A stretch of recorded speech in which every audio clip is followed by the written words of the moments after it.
Tukirejelea taarifa kuhusiana na matayarisho ya mtihani wa kitaifa hapa nchini, ni kwa sasa nazungumza ni mwenyekiti wa tume hii ya kusimamia mitihani ya kitaifa hapa nchini, Bwana George Magoha. Hebu tumsikize. As your child, if you stop this even at this late hour and encourage your child's best is good enough, isn't it? Your child's best should be good enough. And who told you you have to go to university to succeed in life? I am a surgeon and I need a battery of people in the theater. If you have only surgeons in the theater, we will not perform any operation. And each one of them is as important as the other. So please, parents, I'm looking at you in the eyes and telling you, stop the nonsense. Stop giving money to the children. There is no exam they are buying. They are actually being hoodwinked. And then after the marking, you are going to make a lot of noise again. Last year, you made us spend 25 million shillings, which we should not have spent. Do you get the point? So this time round, let the children just revise their exams and stop, because we are seeing an escalation of the purchase of the fake papers. The answer is not coming out and telling you, oh, this one is doing this one is doing this. It is going to destabilize the majority of the kids. So with the support that we have from the Parents Association, I'm also talking directly to the parents. If your child wants money, talk to your child. In fact, the minister will elaborate it further if she opts to elaborate it to you, that this is a matter. We are all parents. I sponsor quite a number of children. And just about 4 weeks ago, I was told to give 10,000 shillings balance school fees. Of course, I didn't give. And the child, nobody has dared to send the child out of school. So it's happening to everybody. Madam CS, allow me just to stop there, but this might be the last time I'm telling the people that the examination, if you think you have enough energy, try. Nobody's going to see it. So whatever you are buying, if you have a lot of money to spend, why don't you send it to a mosque or a church to do some good work with it, rather than buying papers and wasting your time? Thank you very much. So thank you, Chair. Finally, I think all of us today, we want to still say that our examinations will be done in the best way that is there.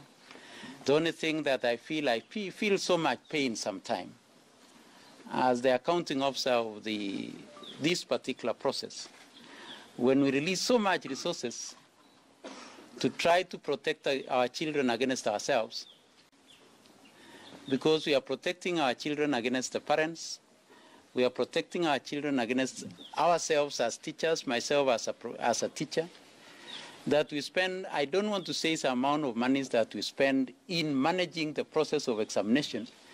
And this process, a huge part of that money goes towards protecting ourselves from destroying our children. You know, it's like going to the kitchen to monitor the mother, not to put poison in food that she's going to feed on our children.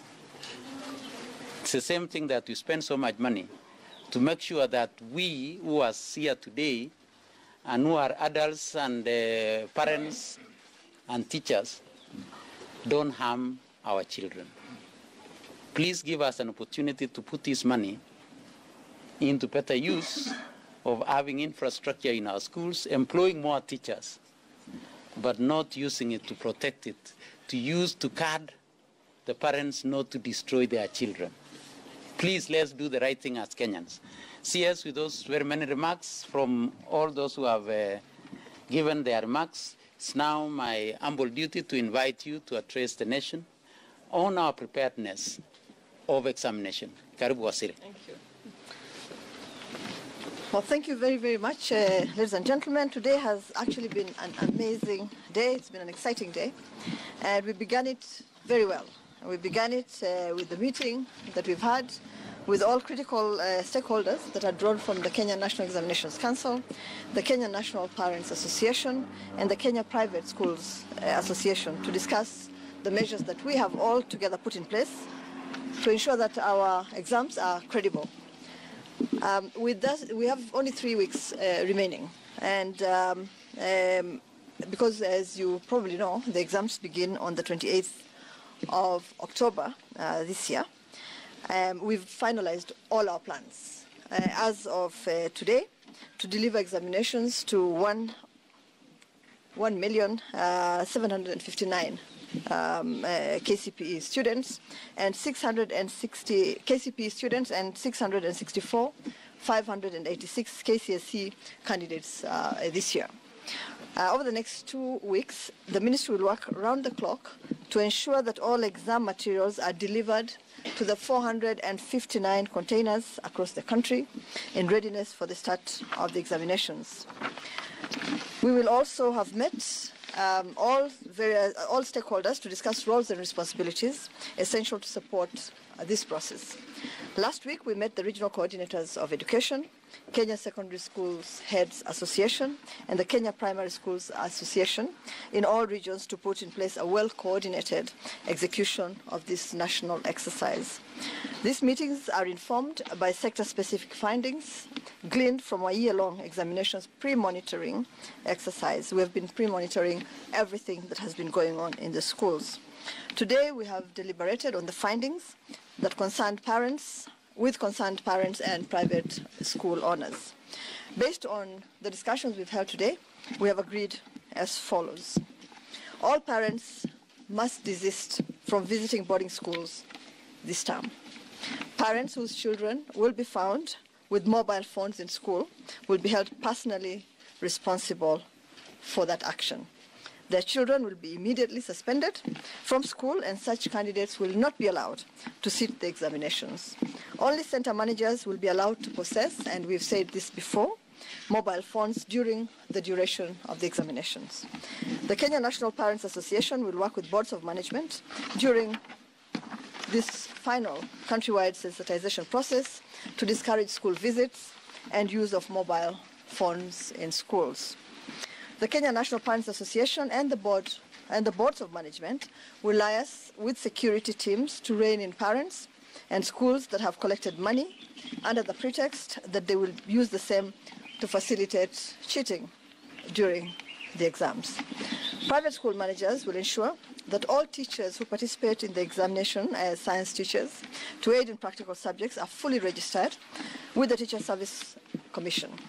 The case applies to all those in public schools. Stakeholders, ladies and gentlemen, at today's meeting have committed to abide by these resolutions to ensure that they complement the work already undertaken by the Ministry and by NEC. Further, we wish to warn schools, parents and teachers collecting money to compromise the administration and management of examinations that they will be brought to book. The law has a very long hand. So far, we have placed 30 centers under intensive surveillance. We consider them to be under intensive care right now. Found culpable will be apprehended, they will be charged, and they will be deregistered. Anyone found attempting to cheat, collude, to compromise the exam process will be arrested on the spot, they will be charged, and they will be prosecuted. The Ministry also wishes to announce that we have completed the audit of all candidates who were recently displaced in Nairobi and Narok, Nakuru counties. We wish to announce that we have placed all the candidates in accessible neighboring schools from where they will sit the examinations. I also urge parents who have since moved from the affected areas in Narok County to visit the Education Office in Narok County for assistance and information regarding their children's new examination centers. Finally, I wish to call on all Kenyans, particularly political leaders and teachers' unions, to sensitize their regions against examination cheating and to fully support this national exercise. The future of our children depends on it. The nation as a whole depends on it, and the future of our country needs it. We will be fair and just in the administration of the exams to ensure all candidates score the grades that they deserve and can be provided with the opportunity to realize their God-given potential. Now, let me say finally that I am appealing for all members of communities where schools are currently located and where exams will be offered to adopt a school and to make sure that they report to any of us in the multi-agency committee any wrongdoing that they see. Because as you know, if a school is accused of malpractice, it not only taints the name of the school, It also taints the name of the community where that school is located. And so my appeal is that we all adopt a school so that we can support the process that we have put in place to ensure that we actually have a credible examination. I'd also like to say that we have been crisscrossing the country to just make sure that all our schools are ready for the exams. We have been to border areas. My colleagues have just come from Arabia, which is on the Kenya-Somalia border, to just make sure that if there are any challenges, that they're addressed on time. If there's any support that they need, that support be provided also on time. Ladies and gentlemen, I'd like to take this opportunity to wish all our candidates, those sitting the KCPE and those sitting the KCSE, all the best. I know that we can do it together, and I also know that if they do all the right things, there's absolutely no reason in the world that the results that we get at the end of this year would be better than anything that we have ever seen before. So thank you. I also had a request from the CEO who wanted to wish candidates all the best during this year's exams. Okay. I'd like to take this opportunity to wish all the candidates. Naam, mtazamaji, taarifa kutoka kwa Wizara ya Elimu pale wakisema kwamba katika muda wa wiki 3 zijazo basi zaidi ya wanafunzi milioni 1 watakalia mtihani wa KCPE, kisha 664,000 watakalia mtihani wa KCSE hapa nchini. Kwa hivyo ni taarifa